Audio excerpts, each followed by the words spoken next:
ও আমার একটা হৃৎপিণ্ড, সেটাই আল্লাহ নিয়ে গেছে। পরশুদিন বলছে, বাবা আমার একটা বরখা কিনে দাও। আমার স্যান্ডেলটা দেখেন 3 বছর পুরাতন ছেঁড়া, কিন্তু আমি আমার স্যান্ডেলটা পাল্টাই না, সেলাই করে নেই, কিন্তু আমার বাচ্চাদেরকে আমি কষ্ট পেতে দেই না। শুধু একবার বলছে, বাবা লেচে খাবো। আমার মেয়ের মোবাইলে আমার না হলে 500 ছবি আছে। আমি এখনো সাহস পাইনি আমার মেয়ের একটা ছবি বের করে দেখতে। আমার সে সাহস নাই। আমি সে সাহস হারাই ফেলছি, কারণ ও আমার ছিল হৃৎপিণ্ড। ওর জীবনে এমন কোনো চাওয়া নাই যেটা আমি পূরণ করি নাই।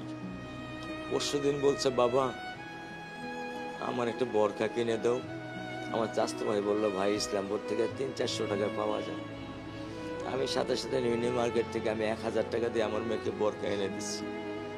আমি দরিদ্র, ভাঙা বাসায় থাকি, কিন্তু আমার সন্তানদেরকে আমি কখনোই দারিদ্রতার স্বাদ পেতে দেইনি।